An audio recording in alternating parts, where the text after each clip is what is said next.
Nervioso autónomo. A ver, el sistema nervioso autónomo es considerado entre los sistemas del cerebro el más antiguo. Básicamente, la función que desempeña el sistema nervioso autónomo es controlar las actividades involuntarias del cuerpo, sobre todo, y de hecho, las que no son conscientes. Como diría Jack el Destripador, vamos por partes, ¿no? Entonces el sistema nervioso autónomo tiene una división entre un sistema simpático, un parasimpático y un entérico. El sistema nervioso simpático. Entonces, la activación del sistema nervioso simpático es lo que tradicionalmente se describe como la reacción de estrés, la de lucha u huida, ¿no? Entonces, ¿qué es lo que va a provocar en nuestro organismo el sistema nervioso simpático? Es básicamente la aceleración de la frecuencia cardíaca, la sudoración, la broncodilatación, la dilatación pupilar y la redistribución del flujo al músculo esquelético. Es justamente la función es de que el organismo tenga la capacidad de enfrentarse a un estrés agudo, ¿no? Hablando un poco del sistema nervioso parasimpático en general, predomina sobre todo en situaciones de descanso o actividades en las que el cuerpo está estrechamente asociado al mantenimiento. ¿Qué es lo que va a provocar? Similar al sistema nervioso simpático, tiene también sus características clínicas, es decir, disminuye la frecuencia cardíaca, va a haber sudoración, va a disminuir la sudoración, lo siento, va a disminuir la frecuencia respiratoria, va a estimular la digestión y el metabolismo y va a estimular la función geniturinaria.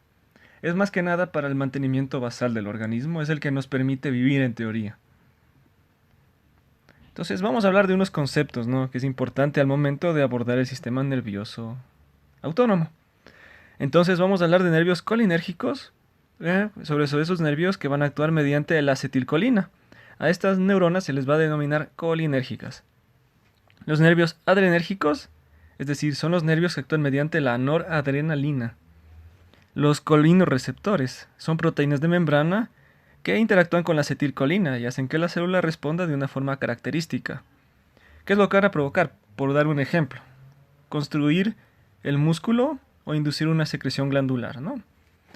Y los antagonistas colinérgicos básicamente son fármacos que reaccionan con los colinorreceptores para bloquear el acceso de la acetilcolina e inhibir su acción. Estos fármacos se designan también como los colinolíticos, bloqueantes colinérgicos o anticolinérgicos.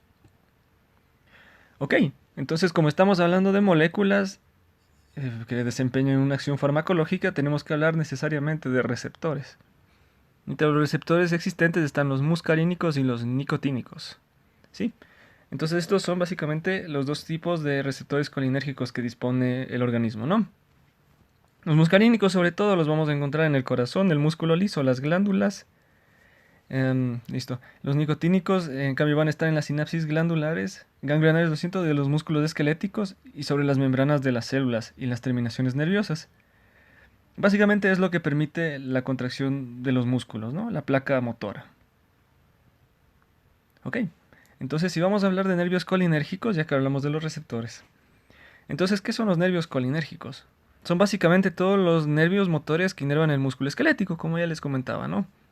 Todas las neuronas parasimpáticas postganglionares, todas las neuronas parasimpáticas y simpáticas preganglionares, algunas neuronas simpáticas postganglionares como las que inervan las glándulas sudoríparas y ciertos vasos sanguíneos. También son las neuronas simpáticas preganglionares que arrancan del nervio esplánico mayor e inervan la médula suprarrenal. O también son neuronas colinérgicas centrales. Entonces podemos ver en el dibujo a su lado derecho justamente estas poblaciones de neuronas diferentes, ¿no? Y su distribución hacia los órganos diana. En el otro lado tenemos la noradrenalina. En cambio este es un simpático mimético. Entonces, también al hablar del sistema nervioso simpático tenemos sus conceptos, es decir, los simpático-miméticos, simpaticolíticos, nervios adrenérgicos, sobre todo los que son mediados por noradrenalina, como ya comentamos, y la médula suprarrenal, es decir, la noradrenalina y la adrenalina, el sitio donde se desarrollan normalmente en el organismo. Igual que los colinérgicos, los receptores también los tenemos de tipos adrenérgicos. Entonces tenemos dos poblaciones principales, alfa y beta. y cada una de ellas se divide en una subclase de alfa 1, alfa 2, beta 1, beta 2, ¿no? Los alfa 2 sobre todo van a modular la liberación de noradrenalina. Los alfa 1 adrenérgicos sobre todo van a tener una constricción del músculo liso. Los beta 1 adrenérgicos sobre todo en el tejido cardíaco, ¿no? Los beta 2 adrenérgicos van a provocar la relajación del músculo liso. Las neuronas adrenérgicas son las siguientes, tenemos tres tipos. Neuronas simpáticas postganglionares, algunas interneuronas y algunas neuronas centrales. Similar a lo que les comentaba anteriormente con las neuronas colinérgicas, las neuronas adrenérgicas las vamos a encontrar de tipo neuronas simpáticas postganglionares, algunas interneuronas y las neuronas centrales. Entonces justamente tenemos aquí la distribución del simpático y hacen una comparación con el parasimpático, ¿no? Entonces a un lado derecho tenemos el esquema. Bueno, entonces ya que hemos un poco hablado brevemente de lo que es la estructura del sistema nervioso con sus receptores y sus vías de distribución, hablemos un poco de la anatomía funcional de este sistema, ¿no? Entonces, básicamente, ¿cuál es la función del sistema nervioso simpático? Es generar una respuesta de amplificación, ¿sí? En cambio, el sistema nervioso parasimpático es una respuesta refleja, discreta y estrechamente específica. Y el sistema nervioso entérico, en cambio, tiene su efecto, su función en un mecanismo de codificación química para diferenciar entre los nervios destinados a diversas funciones. Hablemos un poco del sistema nervioso simpático, ¿ok? Son 22 ganglios emparejados que se disponen a ambos lados de la columna vertebral. Las fibras preganglionares salen de la médula espinal en las raíces nerviosas anteriores y se unen a troncos nerviosos espinales y penetran en el ganglio a sus niveles respectivos a través de un ramo blanco, es decir, mielinizado. Al salir del ganglio, las fibras postsinápticas vuelven al nervio espinal a través de un ramo gris, es decir, no mielinizado, e inervan los vasos efectores, pilomotores y sudomotores, glándulas sudoríparas, ¿no? Y los vasos sanguíneos del músculo esquelético y la piel. Aquí tenemos un esquema del sistema nervioso simpático. Entonces, básicamente el sistema nervioso simpático se origina a partir de la médula espinal en la región tóraco-lumbar. Las neuronas preganglionares presentan cuerpos celulares situados en el interior de las astas de la sustancia gris anterior. La sustancia gris medular, lo siento. Entonces, ¿cómo es la función? ¿Cómo es la distribución de estos ganglios, de este sistema? Básicamente la distribución sináptica en la cabeza y cuello que activa y regula las funciones vasomotora, midriática y secretora y pilomotora procede de tres ganglios de la cadena simpática cervical. Tenemos el esquema abajo, podemos referirnos a él. Las fibras preganglionares de estas estructuras cervicales se originan en los segmentos torácicos superiores. Y en el 80% de las personas el ganglio estrellado se forma por la fusión del ganglio cervical inferior con el primer ganglio torácico a cada lado. Ok. Entonces, continuando con el sistema nervioso simpático, las fibras postganglionares se dirigen hacia fibras simpáticas torácicas superiores que se dirigen hacia plexos terminales, es decir, el plexo cardíaco, el esofágico y el pulmonar. Tenemos fibras postganglionares de los plexos celíaco superior y mesentérico inferior que inervan las vísceras del abdomen y la pelvis. Tenemos también ganglios de tercer tipo, que son pequeños, escasos en número y están próximos a sus órganos diana, sobre todo en la médula suprarrenal. Tenemos que mencionar que las fibras simpáticas preganglionares son relativamente cortas. Los ganglios simpáticos suelen estar próximos al sistema nervioso central, aunque, en cambio, las fibras postganglionares están distantes, o sea, son fibras largas, las cuales van a llegar a sus órganos efectores. En el sistema nervioso parasimpático, en cambio, vamos a encontrar algo diferente, que básicamente está formado de dos sitios, dos regiones, ¿no? La primera es la que nace de los pares craneales 3, 7, 9 y 10, ¿no? Y también tenemos otro segmento importante que es el segmento sacro. Es de notar que en la región neuronal, en la región del sistema nervioso central, vamos a tener sobre todo el mesencéfalo, el bulbo raquídeo y la región sacra de la médula espinal. Vamos también a mencionar que las fibras postganglionares inervan las glándulas mucosas, salivales, lagrimales y también portan fibras vasodilatadoras.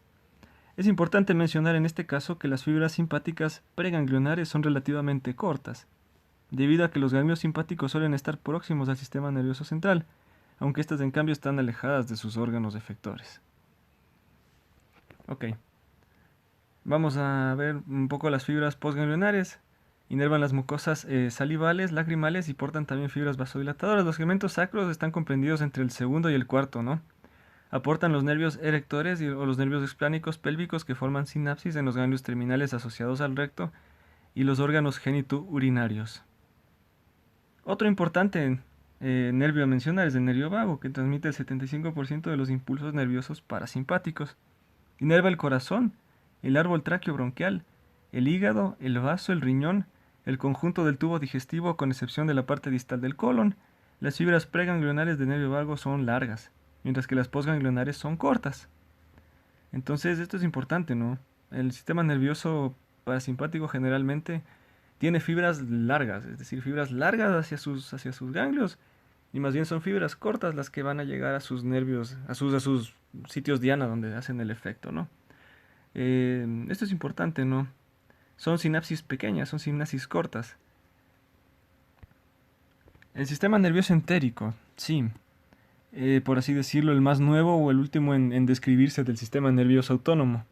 ¿En qué consiste? Pues que consiste que es una red de neuronas y células de soporte dentro de las paredes del tubo digestivo. También se lo encuentra en el páncreas y en la vesícula biliar. ¿Qué es lo que provocan? Provocan una autonomía local. ¿Dónde se encuentra? Del dorsal octavo a la lumbar 3, es decir, son fibras simpáticas preganglionares que inhiben la actividad intestinal. Se ha mencionado que estos tienen mucha relación con lo que es el hilio postoperatorio, justamente al inhibir la actividad del intestino en el momento en el que uno está haciendo una intervención quirúrgica. Tienen ahí una imagen de referencia muy buena de justamente lo que puede llegar a ocurrir, ¿no? A ver, entonces, es de destacar que del sistema nervioso entérico tiene tantas neuronas, tiene tantas células nerviosas como es la médula espinal. De hecho, mucha gente la describe como el segundo sistema nervioso. Sí, el sistema nervioso entérico, claro, como les comentaba, tiene su grado de autonomía local. La digestión y el peristaltismo tienen lugar incluso tras la sección de la médula espinal o durante la anestesia raquídea. Si bien la función esfinteriana puede verse deteriorada en este tipo de casos, también es importante mencionar que justamente como tenemos fibras desde D8 a L3, justamente estas fibras simpáticas preganglionares van a inhibir la actividad intestinal por medio de los ganglios celíacos y mesentéricos superiores e inferiores.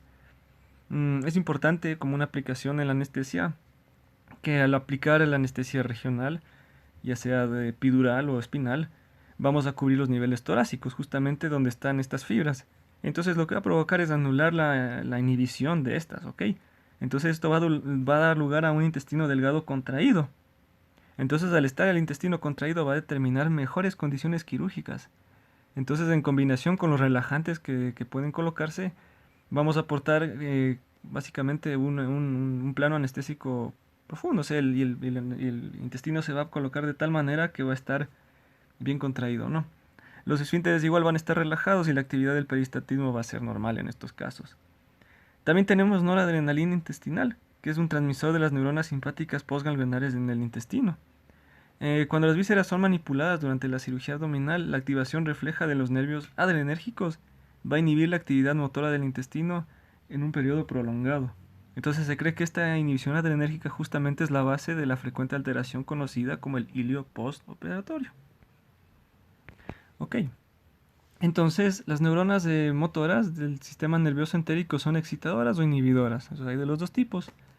Se describen dos plexos, ¿no? El principal, o por así decirlo, el más descrito, el plexo entérico de Auerbach.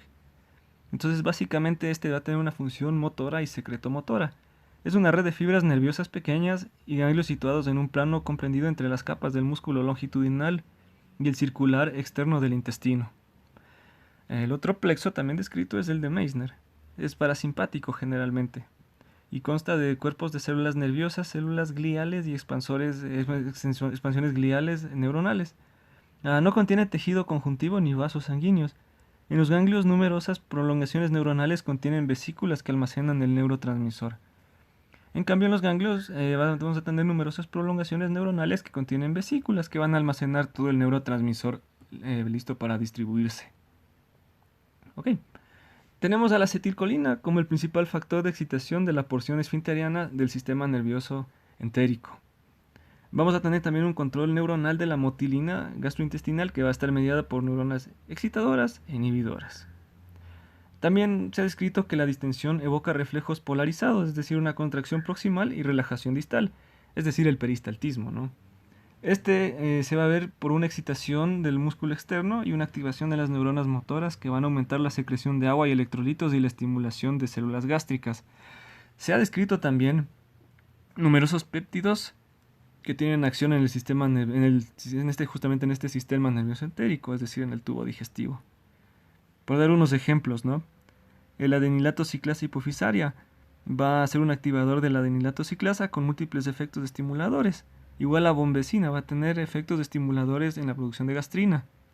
Por dar otro típico, por ejemplo, la colecistocinina, no se le ha descrito un efecto específico, pero también se ha encontrado en estas reacciones neuronales que tiene su efecto.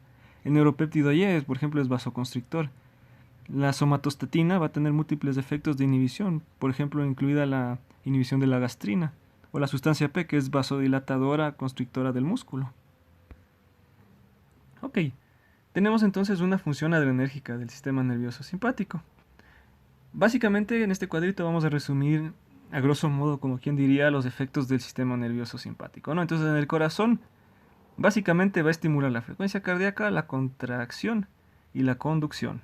En los vasos sanguíneos vamos a tener una vasoconstricción. Sobre todo, como se puede ver, son lechos principales, ¿no? Claro, si uno inhibe el sistema nervioso simpático va a provocar vasodilatación de las mismas regiones. En la respiración, básicamente lo que va a hacer es aumentar el trabajo respiratorio y provocar broncodilatación. En el tubo digestivo, los esfínteres van a aumentar el tono, en el tracto genitourinario va a aumentar el tono. Efectos metabólicos y endocrinos, la glucogenólisis, es decir, la producción de azúcar, de glucosa, la gluconeogenia, vamos a tener liberación de insulina, liberación de renina y liberación de ADH. Entonces, básicamente, las neuronas adrenérgicas influyen y ajustan las funciones corporales, sobre todo los efectos de la circulación y la respiración. Aquí tenemos una tablita muy didáctica, es importante hacer un pequeño resumen, ¿no? Entonces tenemos que las neuronas adrenérgicas van a influir y van a ajustar las funciones corporales, como ya les comentaba, sobre todo la circulación. Por ejemplo, el receptor B1 está fundamentalmente implicado en efectos cardíacos y en la liberación de ácidos grasos y renina, mientras que los receptores beta 2 son sobre todo de broncodilatación. Algo importante, ¿no? Es que se ha descrito que pese a que hay cambios agudos en la presión arterial y la frecuencia cardíaca, estos pueden ser causados por la noradrenalina y la adrenalina. La hipertensión crónica no parece relacionarse en realidad con niveles circulantes de estas hormonas. Algo importante, ¿no? La glicemia. Se ha visto que sobre todo el sistema nervioso simpático tiene su efecto importante en este manejo, en esta hemostasia. La glicemia, básicamente los receptores beta incrementan la glucogenólisis y libera ácidos grasos. Va a aumentar la glucosa, en teoría. Entonces en el páncreas tenemos receptores alfa 2 y beta 2. Los receptores alfa 2 sobre todo van a suprimir la secreción de insulina y los receptores beta 2 van a incrementar la secreción de glucagón e insulina, lo cual va a atenuar la sensibilidad periférica a la insulina. En los neonatos es importante describir que la adrenalina desempeña una función adicional en la degradación exógena de la grasa parda para mantener una temperatura corporal. Listo, tenemos en el gráfico a la derecha una pequeña descripción de las poblaciones de estos receptores en las células, ¿no? En los islotes de Langerhans. Ok, como ya vimos, el sistema nervioso simpático, vamos a describir la función del sistema nervioso parasimpático, es decir, la función colinérgica. Ok, a tener en cuenta, como ya se mencionó, básicamente la función es mantener la vida. ¿Sí? La activación parasimpática conserva la energía de los órganos y mantiene su función. Ajá. Es una respuesta parasimpática masiva, dejaría a un organismo postrado e indefenso. ¿Qué es lo que va a provocar? O sea, háganse una imagen mental, ¿no? Un individuo que está salivando, está lagrimeando, respira de manera jadeante, está vomitando, se está haciendo pipí encima y se está defecando mientras convulsiona. Ok, entonces, ¿por qué se provoca todo este efecto? Por la liberación de acetilcolina. Entonces, los efectos muscarínicos de la acetilcolina son cualitativamente los mismos que los de la estimulación vagal, eso a tenerlo en cuenta. La acetilcolina inhibe la estimulación adrenérgica del corazón presinápticamente, lo cual va a evitar la liberación de noradrenalina por parte de las terminaciones nerviosas simpáticas y postsinápticamente va a oponerse a los efectos de las catecolaminas sobre el miocardio.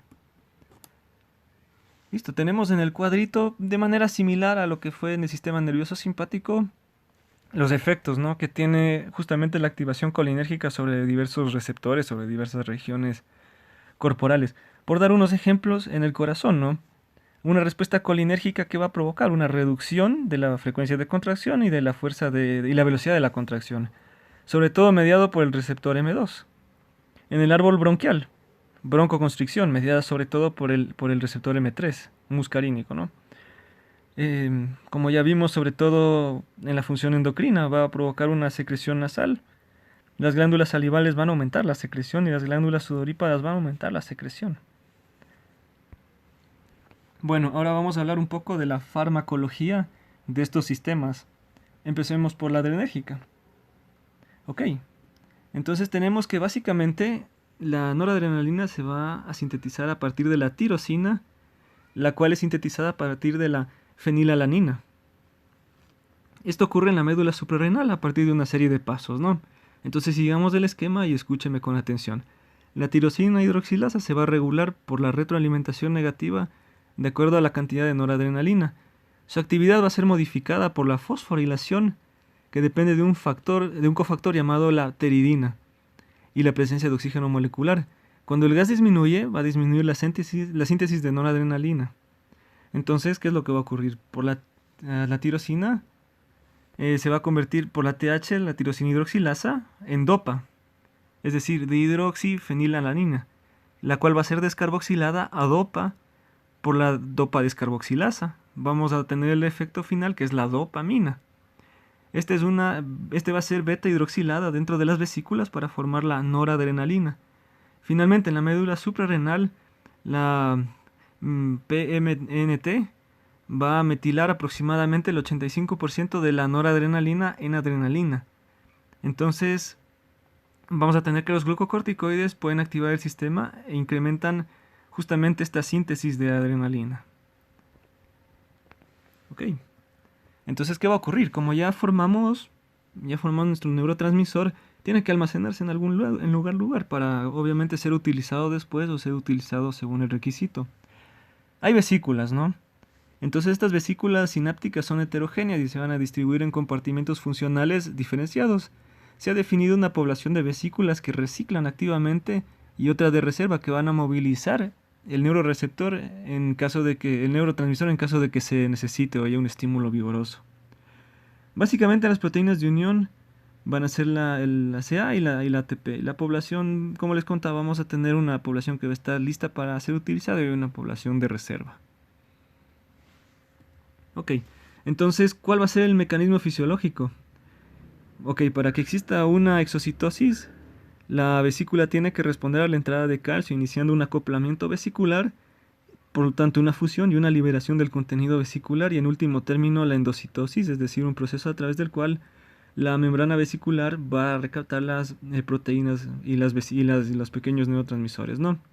Los contenidos de la vesícula van a ser liberados por estimulación del nervio, aunque las células cromafines de la médula suprarrenal van a sintetizar adrenalina y noradrenalina. Estos se van a almacenar en diferentes subtipos de células y van a ser liberados igual por distintos subtipos de estímulos, ¿no? Tenemos que va a ser potenciada la liberación justamente por angiotensina 2, prostaciclina, histamina, y tenemos que va a ser inhibido sobre todo por la acetilcolina y las prostaglandinas, ¿no es cierto? Ok. Entonces, una vez que es liberado, necesariamente tiene que activarse, ¿no? Entonces, la mayor parte de la noradrenalina liberada va a ser rápidamente eliminada de la hendidura sináptica por un mecanismo amínico, es decir, un mecanismo de recaptación del tipo 1, o por tejido no neuronal, que va a ser un mecanismo de recaptación número 2. Definamos, el mecanismo de recaptación tipo 1 va a representar el primer y más importante paso en la inactivación de la noradrenalina liberada. La mayor parte de ella va a ser transportada en vesículas de almacenamiento para su reutilización. Esta captación de neurotransmisor en vesículas sinápticas va a ser dirigida por un gradiente protónico, el cual va a ser mediado electroquímicamente a través de la membrana de la vesícula sináptica. La bomba de protones vacuolar es un gran complejo hetero-oligomérico que va a contener 8 a 9 subunidades diferentes. Tras la recaptación de las pequeñas cantidades de noradrenalina no captadas por la vesícula, van a ser desaminadas por la monoaminoxidasa citoplasmática. También existen diversas formas de esta enzima, cada una de ellas va a ser específica de cada organismo, ¿no? Y de cada órgano. Pero en general, el mecanismo número uno va a ser un mecanismo amínico de recaptación. Un mecanismo, perdón, amínico, y el segundo va a ser un mecanismo de recaptación del tejido neuronal. Ok. Entonces la inactivación. Básicamente la actividad del sistema de recaptación no va a variar entre, como les comentaba, diferentes tejidos. En los vasos sanguíneos periféricos van a presentar una recaptación de noradrenalina casi nula. Las velocidades de síntesis de la noradrenalina rápidas para modular el tono vascular. La tasa de recaptación más elevada va a ser en el corazón. Los pulmones se ha visto que eliminan un 25% de la noradrenalina que pasa por la circulación pulmonar. Va a haber un transporte facilitado dependiente del sodio en las células endoteliales de los vasos. También tenemos que la hipertensión pulmonar primaria o secundaria va a disminuir la captación de noradrenalina debido al engrosamiento de la vasculatura pulmonar. Tiene que haber un metabolismo, ¿no? Si estamos hablando de una eliminación y de una captación, pues tiene que eliminarse. Durante el almacenamiento y la recaptación, una pequeña cantidad de noradrenalina va a eludir la captación y va a terminar a la circulación. En este caso va a ser metabolizada por la MAO y también va a ser metabolizada por la catecol o metiltransferasa o la COMT, o ambas en su defecto. Estas van a estar sobre todo en la sangre, en el hígado y en el riñón. Algo importante a mencionar, ¿no? Hablando de esto del metabolismo, es que dado su rápido aclaramiento, la semivida de la noradrenalina y la mayoría de las aminas biogénicas en el plasma es corta, o sea, es una semivida corta. Es de menos de un minuto, según lo que se ha descrito. Esta breve semivida hace que estos fármacos se tengan que administrar mediante perfusión, por lo cual la tiramina, sobre todo, es una pequeña molécula, va a penetrar en la rama terminal nerviosa simpática mediante un mecanismo de recaptación 1 y va a desplazar la noradrenalina de las vesículas hacia el citoplasma. Por su parte, la noradrenalina liberada sale al citoplasma y es responsable del efecto hipertensor de la tiramina. Esto es importante porque ya lo vamos a mencionar en unas aplicaciones con fármacos específicos más despuesito, ¿no? Ok. Tenemos sobre todo a los receptores adrenérgicos. Inicialmente los receptores alfa-adrenérgicos se van a diferenciar de los beta-adrenérgicos por presentar una mayor respuesta a la adrenalina y a la noradrenalina que al isoproterenol. Los receptores adrenérgicos se han clasificado, como ya les comentaba, en alfa a beta y más recientemente se los subdividió en alfa 1, alfa 2, beta 1, beta 2. Aquí tenemos un pequeño gráfico donde tenemos las funciones de cada subfamilia de receptores. Y si pueden ver con más atención hay subfamilias de cada receptor. Entonces les dejo el cuadrito para que un poco lo revisen. Ok, entonces hagamos un pequeño resumen de lo que hemos visto, de la distribución justamente de los receptores. Alfa 1 sobre todo está en músculo liso. Su respuesta va a ser la constricción. El alfa 2 va a estar sobre todo presináptico y va a inhibir la liberación de noradrenalina. Beta 1 está en el corazón, lo cual va a generar una respuesta inotrópica y cronotrópica positiva. Y beta 2 está en el músculo liso y va a generar sobre todo dilatación y relajación. Ok, vamos a hablar sobre todo de receptores alfa-adrenérgicos. Los receptores alfa-adrenérgicos, sobre todo los alfa 2, suelen expresarse presinápticamente, como ya les comentaba, incluso en tejido no neuronal. Se encuentran en el sistema nervioso periférico, en el sistema nervioso central y en diversos órganos, plaquetas, hígado, páncreas, riñón y ojos. Hay 3 genes específicos que codifican los receptores alfa 2 adrenérgicos, que están sobre todo en el cromosoma 2, 4 y 10. Y son sobre todo de este grupo, de esta gran familia de genes que tienen los 7 segmentos transmembrana acoplado a proteínas G. Los receptores adrenérgicos alfa pueden ser tanto pre como posinápticos, como ya lo hemos repetido varias veces. Los presinápticos actúan a su vez como heteroreceptores o autorreceptores. ¿Qué es un autorreceptor? Es un receptor presináptico que reacciona con el neurotransmisor liberado por su propia rama terminal nerviosa y proporciona una regulación de retroalimentación, ¿no? Un heteroreceptor, en cambio, es un receptor presináptico que responde a sustancias diferentes del neurotransmisor liberado por la rama terminal específica. ¿Ok? Entonces, en este esquema de regulación está presente en todo el sistema nervioso, pero es particularmente importante en el sistema nervioso simpático.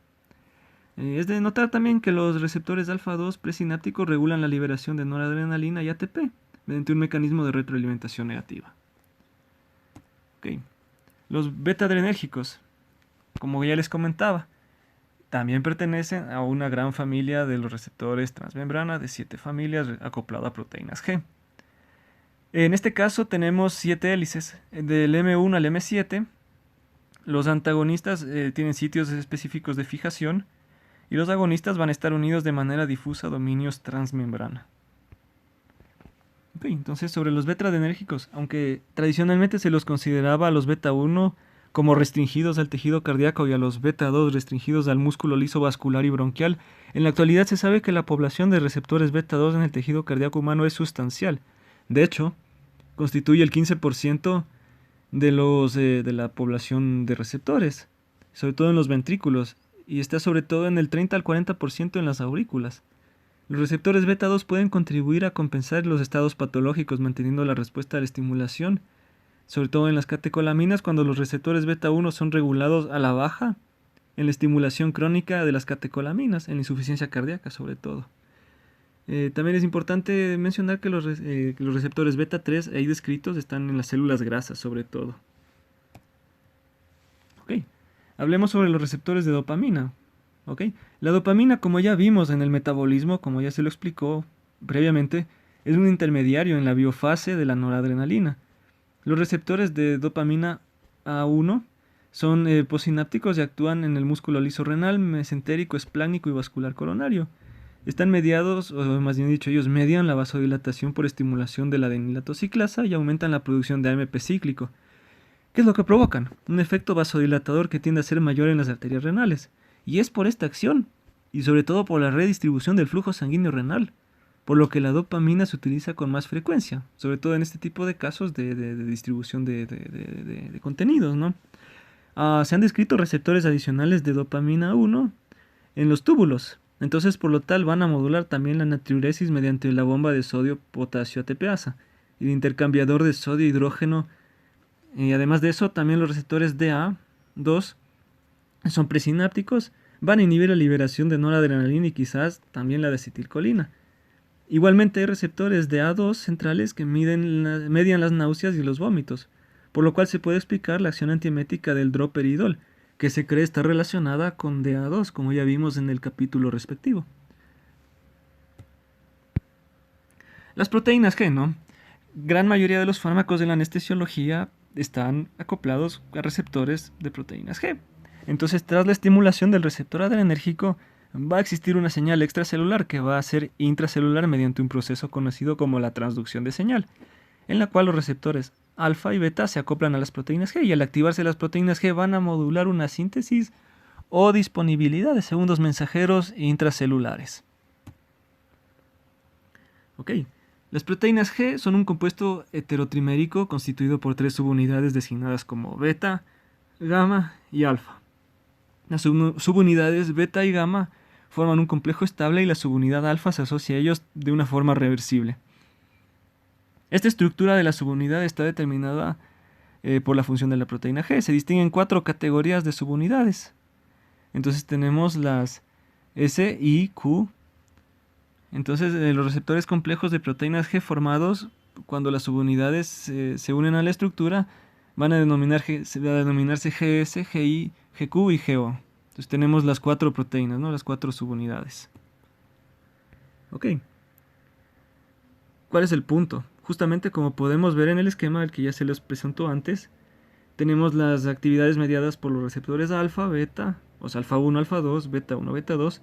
Y si se fijan en el final, o sea, casi en el final del cuadro, ¿no? Cerca a la línea morada, tenemos en los alfa 1 actividad de la fosfolipasa C. Alfa 2, inhibición de la adenilciclasa de los canales de calcio y potasio. Y en los beta, sobre todo estimulación de la adenilciclasa y canales de calcio. Como hemos ya revisado un poco esto de las transducciones de señales ya con fármacos anteriores, activación de la fosfolipasa C, constricción posináptica, es decir, constricción, vasoconstricción. La inhibición de la adenilciclasa, como ya vimos en algunos casos, vasoconstricción posináptica. Y la estimulación de la adenilciclasa de los canales de calcio, sobre todo aumento del inotropismo, aumento del calcio y relajación del músculo liso. Y en algunos casos la lipólisis también. Ok. Por lo tanto, en el estado de reposo la proteína G va a estar unida a un difosfato de guanosina o GDP que no está en contacto con el receptor. Cuando el receptor es activado por el primer mensajero, estimula a la proteína G para que libere el GDP y se una al trifosfato de guanosina, al GTP. Entonces, por lo tanto, se va a unir a la subunidad del alfa y va a activarse a sí mismo. El GTP unido a la señal de la proteína G para que se divida en dos partes van a estar constituidas por las estructuras del GTP y su subunidad. La subunidad va a ser liberada y se va a fijar al efector, recuperando su estado de reposo. Y dicha subunidad se une a la subunidad del alfa y la proteína G reconstituida va a quedar de nuevo a la espera a la cara interna de la membrana. Entonces, como podemos ver, es un ciclo, ¿no? Al haber las activaciones va a liberarse la subunidad alfa y va a volver a unirse. Entonces, de esta manera, sobre todo la noradrenalina, células miocárdicas que se contraigan son las que con más actividad o con más intensidad van a depender de esta forma de la AGS, de la actividad de la adenilato ciclasa. La acetilcolina, por su otra forma, en cambio, va a depender mayormente de la contracción, o sea, de la fuerza de contracción va a disminuir si es que nosotros activamos la GI o la GO. Ok, y un poco ya tocamos la farmacología del sistema nervioso simpático, vamos por la farmacología del sistema nervioso parasimpático, es decir, la colinérgica. La síntesis de la acetilcolina ya la hemos revisado previamente, entonces por lo tal solo podemos mencionar que es básicamente la acetilcoenzima A, el principal efector, por donde sale la colina, o sea, el acetato, y además de eso la colina que viene por la sangre, y por medio de la colina acetiltransferasa se van a metabolizar y van a formar la acetilcolina. Un poco ya lo hemos revisado cuando vimos los capítulos respectivos. Como ya les comentaba antes, tenemos los receptores colinérgicos, muscarínicos y los nicotínicos. Los muscarínicos van a estar acoplados a proteínas G en los órganos viscerales. Los nicotínicos, en cambio, a canales iónicos dependientes del ligando, sinapsis ganglionares y del músculo esquelético. Okay, los receptores nicotínicos. Los receptores nicotínicos básicamente, como tenemos en el dibujito, van a estar formados por las dos subunidades alfa, la subunidad beta, la subunidad gamma, y bueno, gamma en el caso de que sea inmaduro, o en el caso de epsilon, en el caso de que sea un receptor maduro, y la delta, ¿no? Igualmente ya las hemos revisado, entonces no vamos a detenernos mucho tiempo, les dejo el dibujito para hacer un recorderis de lo que se trataba el receptor. Ahora sí vamos al muscarínico, este sí no lo hemos topado en realidad. Bueno, a ver, entonces los receptores muscarínicos utilizan sobre todo las proteínas G para la transducción de señal. Existen 5 receptores muscarínicos, es decir, del M1 al M5.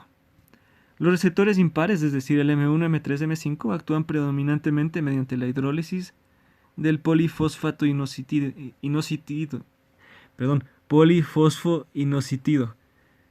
En tanto que los pares lo hacen sobre todo para se regulan sobre todo por la adenilato ciclasa A. Cuando el receptor muscarínico M3 se activa, va a activar la GQ, lo cual va a activar a su vez la fosfolipasa C, la cual va a catalizar la hidrólisis del bifosfato de fosfatidilinositol a diacilglicerol y por lo tanto al trifosfato de inositol.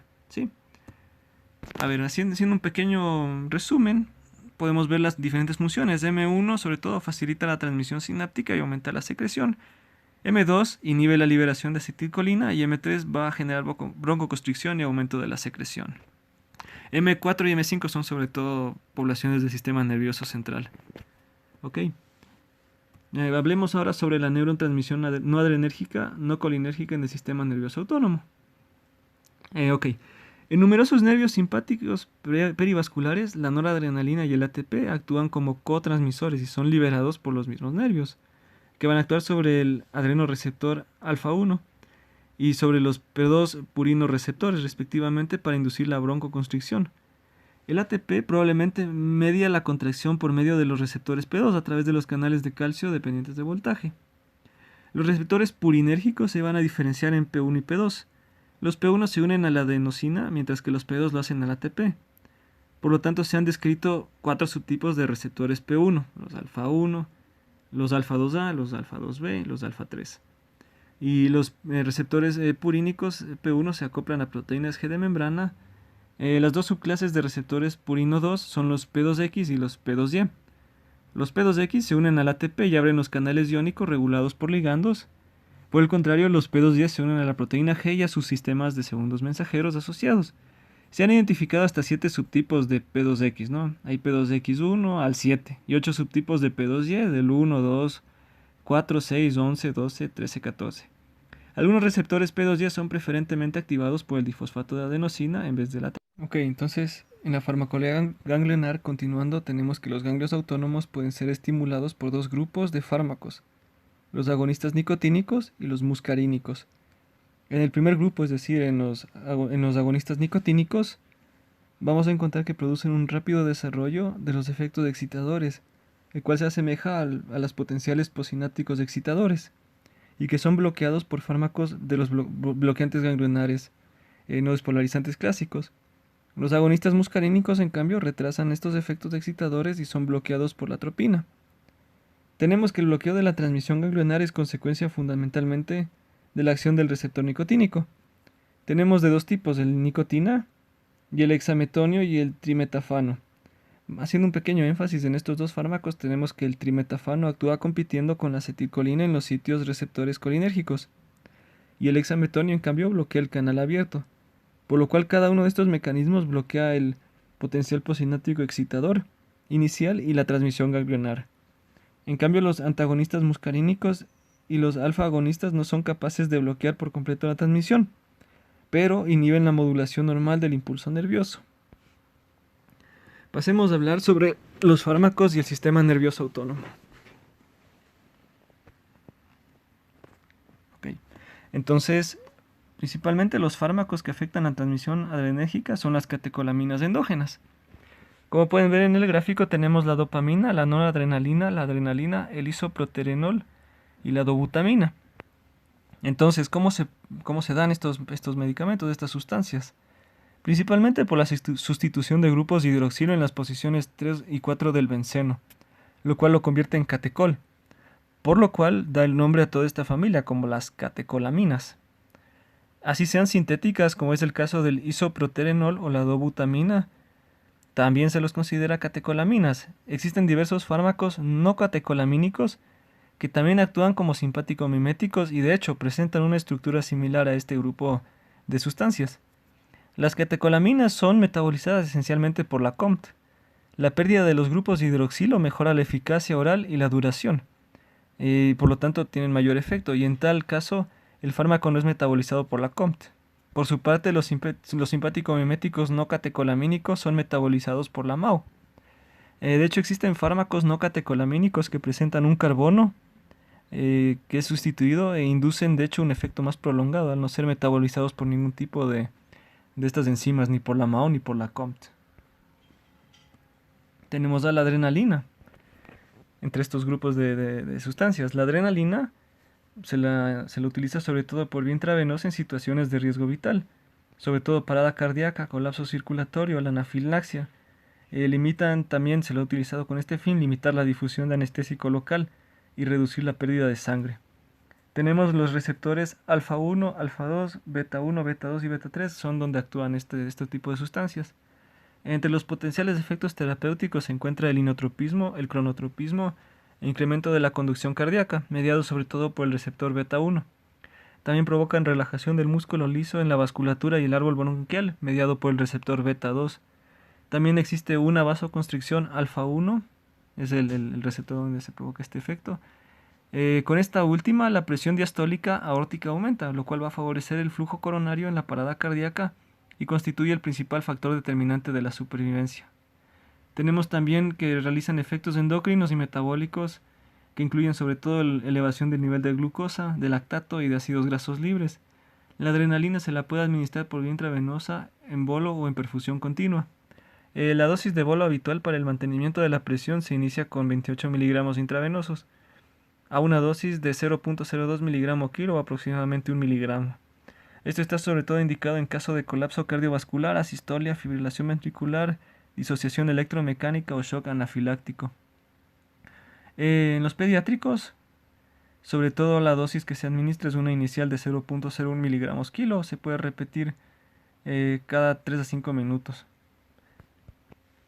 Tenemos que los receptores beta 2 con la consiguiente relajación del músculo liso vascular y bronquial. O sea, se adquiere esta característica, o se la puede conseguir si se administra una dosis de 2 a 10 miligramos por minuto. Pueden aumentar la frecuencia cardíaca y la contractilidad de la conducción cardíaca a través del nódulo auriculoventricular y pueden reducir el periodo refractario a dosis superiores de 10 miligramos minuto. Es importante mencionar que la respuesta a la adrenalina en cada paciente es variable y la administración de una determinada dosis en perfusión continua no garantiza el poder alcanzar niveles séricos esperados en todos los enfermos. Por consiguiente, las dosis de los hipertensores deben ser cuidadosamente ajustadas y en este contexto la monitorización renal, cerebral y la perfusión miocárdica es más importante que el mantenimiento de una pauta de dosificación estricta. Es importante mencionar que además de los efectos broncodilatadores directos, la adrenalina disminuye la liberación de sustancias broncoespásticas endógenas por parte de los mastocitos.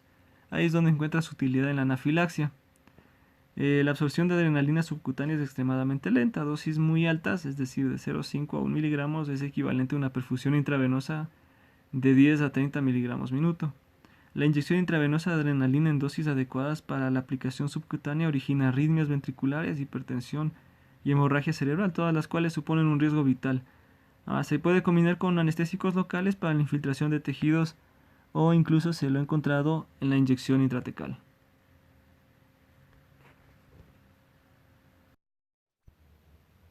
Noradrenalina. La noradrenalina difiere estructuralmente de la adrenalina solo en la carencia de un grupo metilo. Actúa a nivel de los receptores alfa y beta, aunque es característico su potente agonismo alfa.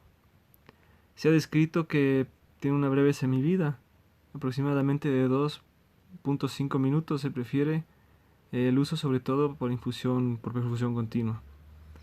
A menos de 2 miligramos kilo puede causar efectos de estimuladores beta 1 adrenérgicos. A más de 3 miligramos kilo induce una vasoconstricción periférica a partir de la estimulación alfa adrenérgica. Como la adrenalina es un potente vasoconstrictor, sobre todo de lechos vascular, renal, mesentérico, produce insuficiencia renal, infarto mesentérico e hipoperfusión periférica. Es importante mencionar que el potencial vasoconstrictor profundo obliga a realizar una cuidadosa selección de los pacientes y un minucioso seguimiento de los mismos. También está descrito con la noradrenalina que la reducción del flujo hepático tiene una importancia clínica, pues eleva los niveles plasmáticos de los fármacos metabolizados por el hígado. Por lo cual, para mejorar los efectos renales de la noradrenalina, se ha descrito el añadir una perfusión de dosis bajas de dopamina. Igual se ha descrito que la extravasación de noradrenalina induce una necrosis tisular, sobre todo la que se provoca a nivel de los pulpejos de los dedos. Dopamina. La dopamina actúa sobre todo en receptores alfa adrenérgicos, beta adrenérgicos y dopaminérgicos. Interviene en la liberación de noradrenalina y tiene efectos mixtos, directos e indirectos. Se ha descrito que su potente acción, sobre todo en el sistema nervioso autónomo, es la inducción de la vasodilatación periférica. Se han descrito varias dosis, sobre todo para alcanzar sus efectos terapéuticos, por lo cual a dosis bajas, a 0.52, estimula los receptores A1, con lo cual provoca una dilatación de los lechos vasculares renal y mesentéricos. Se ha descrito que una tasa de ritmo de perfusión de 2 a 10 miligramos kilo minuto, los receptores beta 1 son estimulados, por lo cual genera contractilidad y aumenta el gasto cardíaco. A dosis superiores de 5 miligramos kilo minuto, estimula la producción de noradrenalina endógena, que contribuye a la estimulación cardíaca.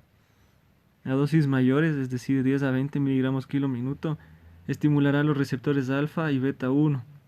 Sin embargo, va a predominar el efecto vasoconstrictor alfa adrenérgico y el beneficio para la perfusión renal puede perderse. También es importante mencionar que se administra en perfusión intravenosa, sobre todo porque es rápidamente metabolizada por la MAO y la COMT, por lo cual se le describe una semivida aproximada de 1 minuto. Bueno, en este cuadro tenemos un resumen de los fármacos que hemos revisado: adrenalina, noradrenalina, dopamina, dobutamina, isoproterenol. Colocamos los receptores en la columna de la mitad, el tipo de acción que ejerce sobre el receptor, y en la columna de la derecha a la dosis a la que se alcanza ese tipo de accionar según el receptor específico. Bueno, tenemos los agonistas de los receptores alfa. Entre ellos vamos a hablar de la fenilefrina y la metoxamina, que son justamente receptores de alfa 1 selectivos. Hablemos en general de este grupo. Sobre todo se los utiliza cuando hay una necesidad de una vasoconstricción periférica y el paciente tiene un gasto cardíaco adecuado, como es sobre todo en el caso de la hipotensión que se acompaña a la anestesia espinal, así como en pacientes con arteriopatía coronaria o estenosis aórtica. La fenilefrina se suele administrar a dosis de bolo de 40 a 100 miligramos o bajo perfusión continua de 10 a 20 miligramos minuto. También se ha descrito que la fenilefrina se usa como un midriático o un descongestionante nasal. Sin embargo, en la práctica anestésica se le aplica sobre todo por vía tópica como un gel anestésico, con un gel anestésico local para preparar para la intubación nasotraqueal, preparar las ventanas nasales. Adicionalmente, se le utiliza con los anestésicos locales para prolongar el bloqueo subaracnoideo. La metoxamina tiene un efecto más prolongado, de unos 30 a unos 60 minutos. En dosis superiores, la metoxamina presenta ciertas propiedades de estabilización de membrana y beta bloqueo. Los alfa-2 agonistas están adquiriendo una importancia creciente, sobre todo la clonidina, que es un prototipo de esta clase de subgrupo de fármacos. Es un agonista parcial selectivo de los receptores de alfa-2 adrenérgicos. Sus efectos antihipertensivos son inducidos por la atenuación central y periférica del flujo de salida simpático y por la activación central de los receptores no adrenérgicos, con lo cual se reduce la presión arterial. Otro medicamento que está de moda es la dexmedetomidina, que presenta una preferencia por los receptores alfa-2, con lo cual complementa a los anestésicos regionales locales o generales. La dexmedetomidina tiene una semivida de 2.3 horas, aunque su vida media sensible al contexto es de menos de 5 minutos, por lo que su efecto clínico es muy breve. Ok, agonistas receptores beta y también los agonistas beta agonistas receptores no selectivos, ¿no? Entre ellos el principal es la dobutamina. Aunque en dosis clínicas se ha visto que puede también actuar sobre los receptores beta 2 y alfa 1, la dobutamina es un análogo sintético de la dopamina. Tiene efectos predominantemente beta 1 adrenérgicos. Ejerce un efecto tipo beta 2 menor que el del isoproterenol y tiene un efecto de tipo alfa 1 menor que la noradrenalina. No produce directamente noradrenalina endógena ni actúa sobre los receptores dopaminérgicos. La dobutamina puede ser particularmente útil en la insuficiencia cardíaca en el infarto de miocardio complicado por un estado de bajo gasto cardíaco, aunque en casos de hipotensión grave puede ser eficaz al carecer del suficiente efecto hipotensor alfa 1. A dosis inferiores de 20 miligramos kilo no se produce taquicardia, aunque en casos especialmente graves de insuficiencia cardíaca la taquicardia significativa es el principal efecto adverso. Estimula directamente receptores beta 1 y no depende de reservas de noradrenalina. Puede resultar eficaz en casos de depresión de las catecolaminas, como en la insuficiencia cardíaca crónica. También se han descrito efectos beta 2 vasodilatadores de la dobutamina, que se compensan casi totalmente por sus efectos vasoconstrictores mediados por receptores alfa 1, lo que puede demostrarse experimentalmente administrando un beta bloqueante no selectivo. En general, es probable que la vasodilatación periférica de estos fármacos se relacione con una mayor medida con su capacidad de aliviar el elevado estado adrenérgico. Entonces, sobre todo en la insuficiencia cardíaca congestiva descompensada, la vasodilatación específica se media por un receptor, por un efecto beta.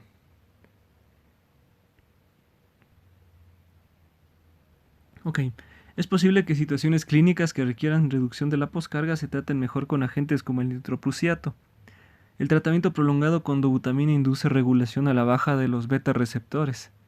Entonces hablamos ya de la tolerancia a los efectos hemodinámicos. Esto sobre todo es significativo cuando han transcurrido 3 días de utilización de la dobutamina y pueden compensarse aumentando la velocidad de infusión. Las perfusiones intermitentes de dobutamina se han utilizado en el tratamiento a largo plazo de la insuficiencia cardíaca y han mejorado la tolerancia al ejercicio.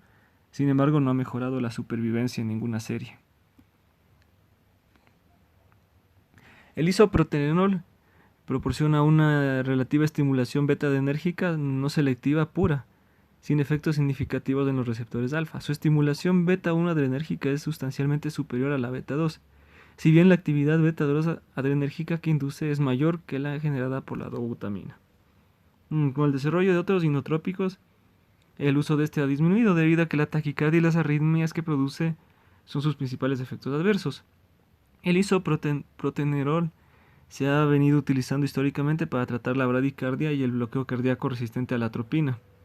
Actualmente se usa sobre todo como un agente cronótropo en pacientes sometidos a trasplante cardíaco. Estos pacientes no pueden generar una respuesta simpática endógena a los estímulos, debido a que las fibras simpáticas están divididas cuando se retira el corazón nativo.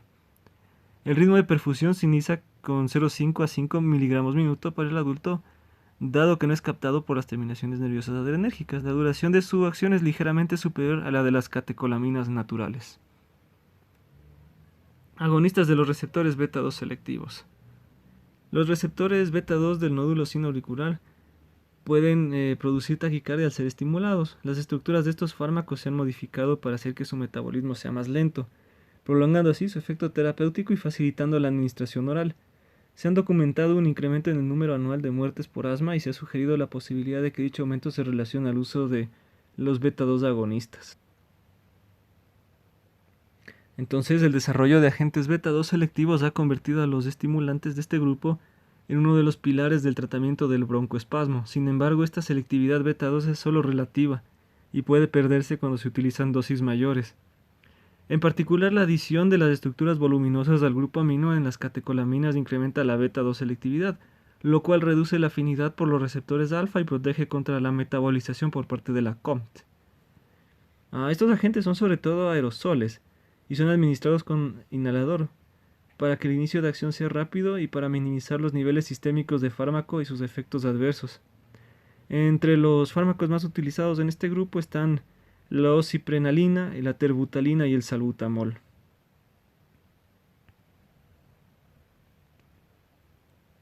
Antagonistas de los receptores alfa. Los alfa-1 antagonistas se han usado ampliamente como antihipertensivos, aunque esta aplicación ha ido disminuyendo con el tiempo. El bloqueo del receptor alfa-1 causa vasodilatación y bloquea la constricción arterial y venosa, que es producido por catecolaminas endógenas.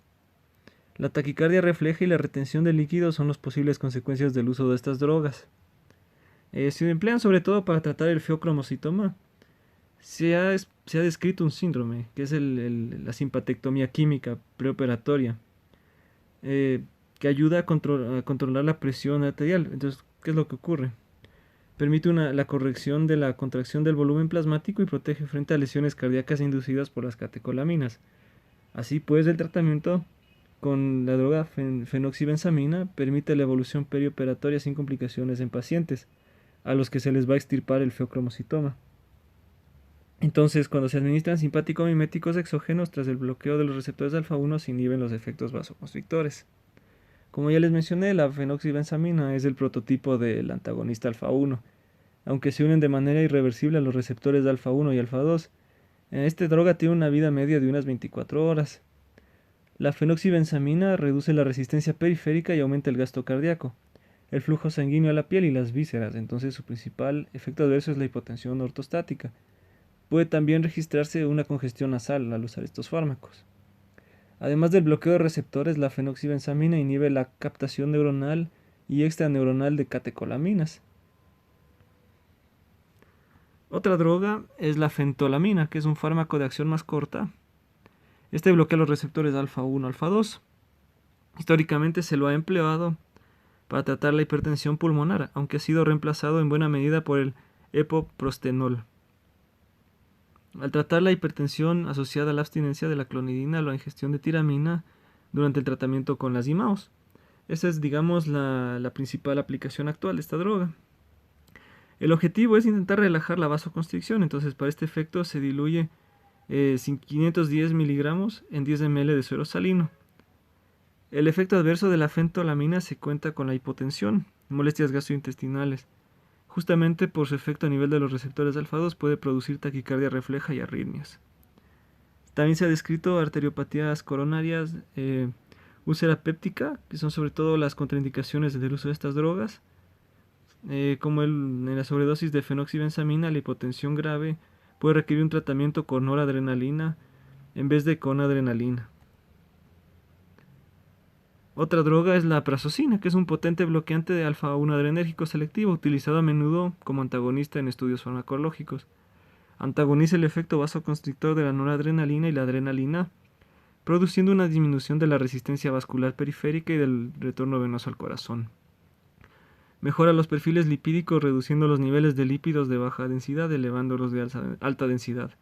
Se emplea fundamentalmente para tratar la hipertensión. Se metaboliza en el hígado y se administra en comprimidos de 1, 2 o 5 miligramos, comenzando con 0,5 o 1 miligramos al acostarse para contrarrestar la hipotensión ortostática. Antagonistas de los receptores beta. Entre las actuales indicaciones para su uso se cuenta la cardiopatía isquémica, el tratamiento postinfarto, las arritmias, la miocardiopatía hipertrófica, la hipertensión, la insuficiencia cardíaca y una profilaxis para la migraña también se ha descrito. Se cuentan entre los fármacos más recetados y son tomados con frecuencia por pacientes que van a someterse a cirugía. Existe una preocupación porque los pacientes tratados con beta bloqueantes puedan presentar inestabilidad hemodinámica bajo anestesia. Sin embargo, esto se ha demostrado injustificado. Estos fármacos son parte importante del arsenal terapéutico del anestesiólogo y a la hora de limitar el estrés perioperatorio y para proteger el sistema cardiovascular. Las propiedades más importantes a la hora de elegir uno de estos fármacos para su uso a largo plazo son la cardioselectividad, la actividad simpático-mimética intrínseca y la liposolubilidad de la droga. En la práctica anestésica, la cardioselectividad, la duración y la formulación disponible son los factores esenciales, recordarlos. Los bloqueantes beta-adrenérgicos no selectivos actúan sobre los receptores beta 1 y beta 2. Incluyen el propanolol, el nadolol, el pindolol, el sotalol, el oxprenolol, el pembutolol y el timolol. Los beta bloqueantes cardioselectivos presentan una mayor afinidad por los receptores adrenérgicos beta 1 que por los 2, por lo cual sus efectos predominantes cardíacos son los que nos interesan, ¿no? Con el bloqueo beta 1 selectivo, la velocidad de conducción AB va a disminuir, la frecuencia y la contractilidad también se disminuirán, al igual que la producción de renina por parte del aparato yuxtaglomerular. ¿Cuáles son las indicaciones del beta bloqueo perioperatorio? Entonces, justamente se describía un grupo tratado con atenolol. Entonces se vio que sus integrantes presentaron una menor incidencia de episodios cardíacos en un seguimiento de 6 a 8 meses. Una sustancial disminución de la mortalidad debido a una mortalidad de cualquier causa, ya no solo cardíaca. Se mantuvo en el seguimiento de estos pacientes a los 2 años. El beta bloqueo puede reducir el riesgo cardíaco perioperatorio y mejorar la supervivencia a los 2 años. Hay indicaciones sólidas para iniciar el beta bloqueo preoperatorio en los pacientes que van a ser sometidos a intervenciones quirúrgicas vasculares o de riesgo intermedio que tienen un elevado riesgo cardíaco como consecuencia de múltiples factores de riesgo o hallazgos de isquemia en las pruebas preoperatorias. Su dosis ha de ajustarse a una frecuencia cardíaca no inductora de isquemia, generalmente entre unos 60 a 70 latidos minuto, sin administrar una dosis estándar en todos los casos. Los beta bloqueantes deben mantenerse en pacientes que ya tomen para el tratamiento de angina, arritmias sintomáticas e hipertensión. La interacción con la anestesia general no se ha confirmado. ¿Y la interrupción del beta bloqueo aumenta el riesgo de taquicardia de rebote? Podría, de hecho, generar una fibrilación auricular. Y también se ha descrito isquemia miocárdica en pacientes con enfermedades coronarias. La administración precoz de beta bloqueantes por vía intravenosa en pacientes está siendo tratados para tromboembolia. Parece disminuir la incidencia de isquemia y del reinfarto. De hecho, existen varios estudios a gran escala en los cuales fueron interrumpidos por una disminución importante de las tasas de mortalidad en pacientes con insuficiencia cardíaca moderada grave. Los efectos positivos de los beta bloqueantes en estos enfermos se atribuye a la normalización y a la remodelación del ventrículo, lo cual inicia después de un mes del beta bloqueo. Los beta bloqueantes se inician a dosis muy bajas y se van aumentando hasta alcanzar la dosis deseada. Si se produce la descompensación al administrar un beta bloqueante, los inotrópicos de elección son los inhibidores de la fosfodiesterasa, ya que sus efectos no son antagonizados por este tipo de bloqueo. Ahora, ¿cuáles son los efectos adversos de estos fármacos? Se han descrito reacciones de tipo cutáneo, sobre todo las anafilácticas son las más importantes.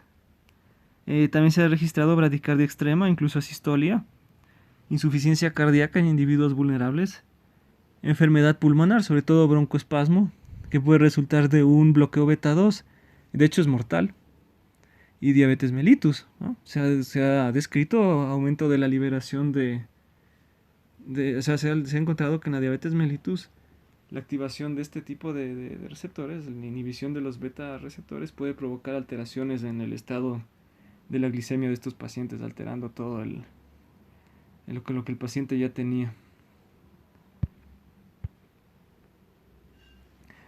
También se ha descrito el fenómeno de Raynaud. También se ha descrito que una interrupción repentina del tratamiento con beta bloqueantes da lugar a veces a isquemia miocárdica y a infarto. De hecho, reducen el flujo sanguíneo renal y la tasa de filtración glomerular. Pueden emplearse sobre todo en pacientes con casos de insuficiencia renal. Los barbitúricos, la fenitoína, la rifampicina, el consumo de tabaco puede intensificar el metabolismo induciendo a las enzimas hepáticas. Fármacos que inhiben la síntesis, el almacenamiento o la liberación de noradrenalina.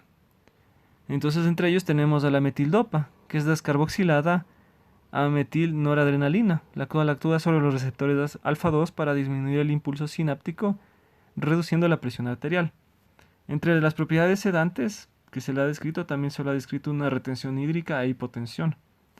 Disminuye de manera significativa los niveles de catecolamina endógena y puede resultar útil en el tratamiento del feocromocitoma no operable o maligno. La reserpina, uno de estos fármacos, afecta la captación de noradrenalina, no en la membrana neuronal, sino en la vesícula, por lo que inhibe el transporte y el almacenamiento de la noradrenalina y la dopamina. La guanetidina, otro fármaco de este grupo, actúa inicialmente bloqueando la liberación de noradrenalina. A continuación es absorbida por las terminaciones nerviosas adrenérgicas por el mecanismo de recaptación número 1 y agota las reservas de noradrenalina. Este es muy utilizado para la hipertensión, generalmente cuando se ha probado que los otros fármacos no sirven para nada. Hay otro fármaco, el bretilio, un antiarrítmico de clase 3 empleado por vía parenteral para tratar las taquiarritmias ventriculares que implican un riesgo vital. En la actualidad es un fármaco de interés y tiene su fundamento histórico detrás. Ok, hablemos ahora sobre la MAO y la COMT, que son enzimas, como ya vimos, importantes en la degradación de las catecolaminas. La IMAO se fija de forma irreversible a la enzima e incrementa la concentración de amina en la terminación presináptica. Están utilizados sobre todo en psiquiatría. Se ha descrito que la MAO actúa sobre la serotonina y la noradrenalina y la dopamina, mientras que la MAO B es específica de la tiramina y la dopamina. Se ha descrito que imponer la interrupción del tratamiento con IMAO al menos 2 semanas antes de cualquier procedimiento de elección. Algunas cosas sobre las IMAO, ¿no? Su uso crónico se ha asociado a efectos antihipertensivos, antidepresivos y antinarcolépticos. Se cree que las IMAO ejercen su efecto antihipertensivo a través de un falso mecanismo transmisor. En su aplicación como antidepresivos, se basa en la teoría de que la depresión se produce por la disminución a nivel de las aminas en la sinapsis. Entonces, cuando se inhibe la MAO, hace que haya más aminas disponibles para la liberación. Entonces, en el tratamiento de la depresión las incluye, sobre todo a la isocarboxacida, el sulfato de fenelcina y el sulfato de tranilcipromina. La MAO-B se la ha desarrollado en concreto para el tratamiento de la enfermedad del Parkinson, con el objetivo de que mediante el bloqueo de la degradación de la dopamina central se conserve más dopamina en zonas afectadas, ganglios basales. Las reacciones farmacológicas y alimentarias también han sido un estudio de interés, ¿no? Sobre todo con las IMAO. Entonces, considerando este contexto, debe evitarse el consumo de alimentos que tienen tiramina. Alimentos como el vino tinto o el queso curado o los embutidos. Estos alimentos producen la entrada de una gran cantidad de tiramina en la terminación nerviosa adrenérgica, con lo cual liberan una masiva cantidad de noradrenalina. Esto genera clínicamente una crisis hipertensiva con la posibilidad de un infarto de miocardio, una hemorragia cerebral y la muerte. Entonces, es de esperarse que la ingestión de precursores de aminas biogénicas aumente de modo notable los niveles de catecolamina, como se observa al administrar de manera simultánea levodopa e IMAO. También se ha descrito reacciones graves ante los narcóticos y los simpaticomiméticos de acción indirecta, así como una alteración del metabolismo de las catecolaminas endógenas y exógenas, lo cual hace que estos pacientes puedan ser difíciles de tratar con estas drogas. Sí, los efectos depresivos de los agentes como los sedantes, del alcohol, los anestésicos generales, se encuentran intensificados en los pacientes que utilizan IMAU. La cirugía de urgencia en pacientes que utilizan IMAU puede caracterizarse por fases transitorias de marcada inestabilidad hemodinámica, por lo cual, claro, se los tiene bastante miedo, se los tiene bastante consideración. Sin embargo, eh, comenta el texto, ¿no?, que existen opciones anestésicas razonables basadas en criterios válidos. Por lo tanto, en lo farmacológico como en la valoración de riesgos y beneficios para continuar con las IMAO, en los casos de que la cirugía no se pueda posponer o no se disponga de medicamentos psiquiátricos alternativos. Entonces aquí viene mucho lo de el criterio, ¿no?, de elegir un buen método anestésico, hacer una buena valoración del paciente y uno ya adelantarse a lo que podría ocurrir pues en la sala quirúrgica. Fármacos que afectan el sistema renina-angiotensina. Ok, entonces bueno, sistema renina-angiotensina, darle una explicación, una introducción, creo que no es necesario, creo que todos lo sabemos de sobra, ¿no? Sin embargo, vale la pena destacar un par de cosas sobre este tipo de fármacos, ¿no? Un pequeño porcentaje de los pacientes hipertensos presenta niveles elevados de renina plasmática circulante. El 70% del total de esta población responde a los efectos antihipertensivos de los IECAS. También se ha demostrado que la utilidad en el tratamiento de la hipertensión, la insuficiencia cardíaca y la reducción de las tasas de mortalidad post-infarto de miocardio. El IECA es el único disponible para la administración parenteral, o sea, el único IECA parenteral que tenemos o que existe es el enalapril. Es importante mencionar sobre justamente esto de los niveles de renina, que hay casos, ¿no? Casos específicos como son sobre todo pacientes con insuficiencia cardíaca congestiva o en estados de depresión de sal. El tratamiento de IECA ha de iniciarse a dosis bajas. Y en los pacientes que presentan una elevación de estos niveles de renina plasmática, son muy sensibles al efecto de estos fármacos. Entonces, la administración de dosis estándar de los mismos puede ir seguida de una fuerte hipotensión. En estos casos, justamente, son sensibles. Entonces, dice que las dosis tenemos que administrarlas de manera escalonada, ¿no? Entonces, no se puede entrar con dosis estándar. Eso es algo importante a destacar en este tipo de fármacos. Hablemos de los colinérgicos.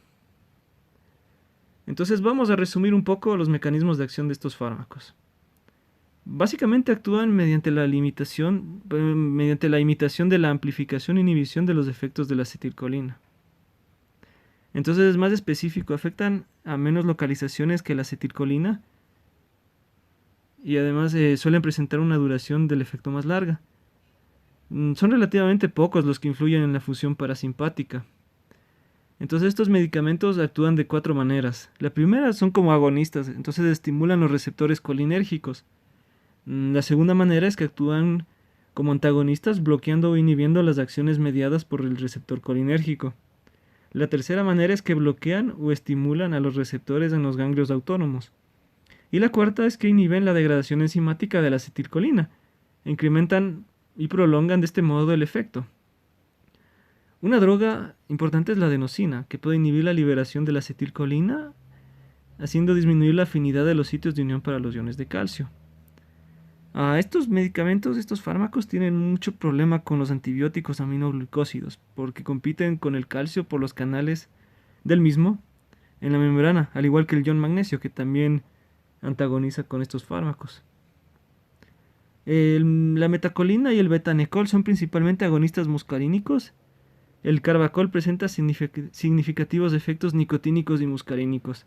En la actualidad, el único uso de la metacolina es como un agente provocador para el diagnóstico del asma, ¿no? Entonces demuestra la hiperreactividad de la vía aérea. Claro, entonces también se comenta que los agonistas colinérgicos y los agonistas colinérgicos, tienen un efecto terapéutico limitado debido a sus usos perjudiciales, como consecuencia de las acciones difusas no selectivas y su rápida hidrólisis. Entonces, no tienen casi ningún uso terapéutico, a excepción de, como les comentaba, para tener este diagnóstico diferencial del asma y para su empleo como una medicación intraocular para la constricción transitoria de la pupila durante la cirugía oftalmológica. Hablemos un poco del betanecol. El betanecol es un derivado carbamato de la metacolina. Se utiliza a veces en el postoperatorio para recuperar la actividad peristáltica en el intestino o para forzar la expulsión de orina en una vejiga tónica. El carbacol se emplea de forma tópica o intraocular para inducir la constricción pupilar en el tratamiento a largo plazo del glaucoma de ángulo abierto. La pilocarpina es otro alcaloide natural que se utiliza sobre todo en el tratamiento del glaucoma. Sin embargo, al desarrollarse fármacos más efectivos quedó en desuso. Actualmente se lo utiliza bastante en semiología oftálmica para llegar a diagnósticos diferenciales. La presencia del beta bloqueo coexistente se considera una contraindicación para la administración de la metacolina. El betanecol es un derivado carbamato de la metacolina. Puede utilizarse a veces para, como ya les comentaba, para sobre todo este efecto que tiene, este efecto peristáltico, ¿no? Para forzar la diuresis. En cuanto a los antagonistas muscarínicos, ellos compiten con la acetilcolina liberada neuralmente por el acceso a los colinorreceptores muscarínicos y de esta manera bloquean sus efectos. También se describe que antagonizan las acciones de los agonistas muscarínicos sobre los colinorreceptores muscarínicos no inervados.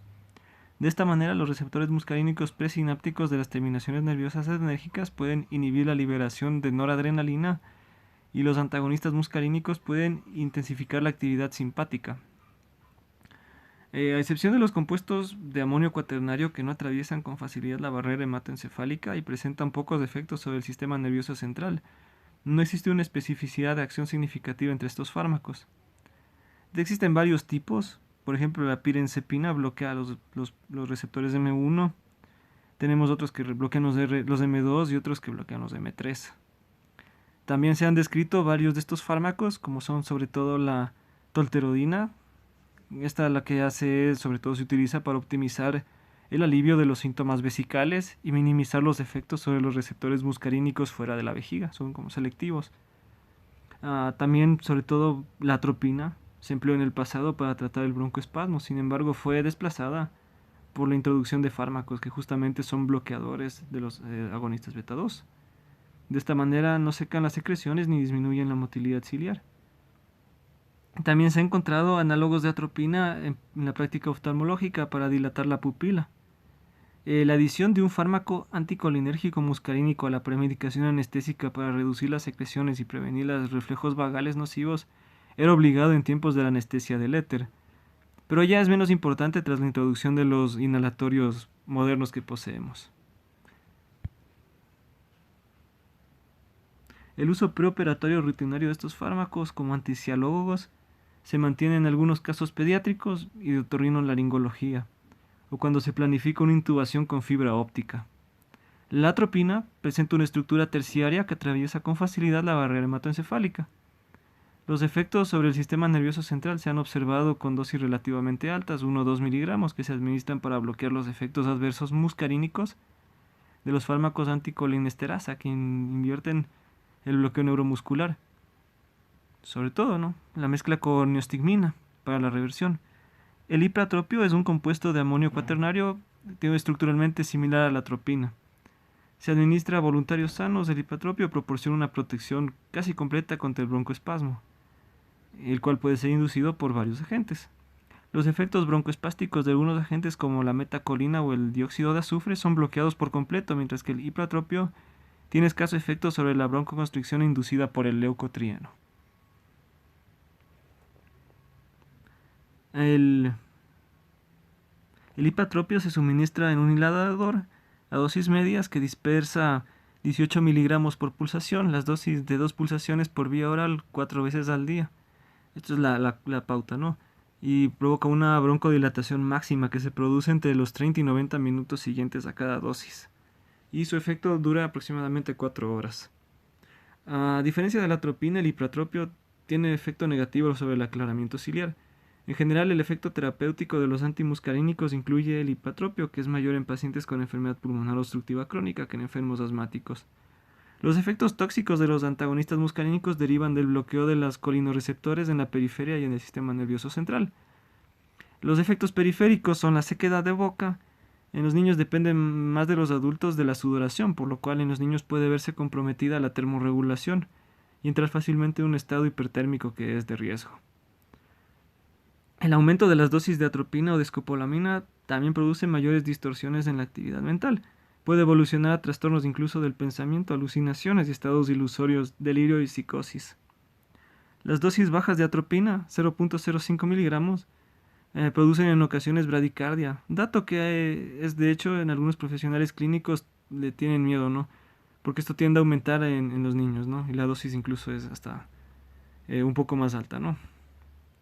La toxicidad por atropina y escopolamina se trató durante décadas con el alcaloide natural la fisostigmina, que es una acetilcolinesterasa que atraviesa la barrera hematoencefálica.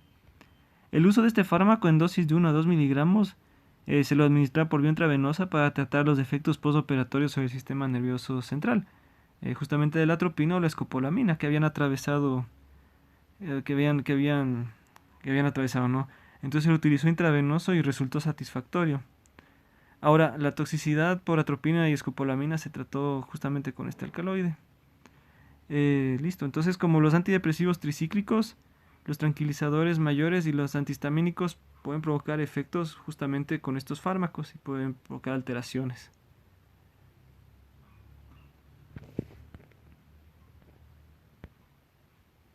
Okay, los inhibidores de la colinesterasa. Los fármacos anticolinesterasa constituyen un medio frecuente de producción de un agonismo colinérgico sistémico sostenido. Estos fármacos se emplean para revertir el bloqueo neuromuscular y para tratar la miastenia grave, como ya lo vimos en su respectivo capítulo.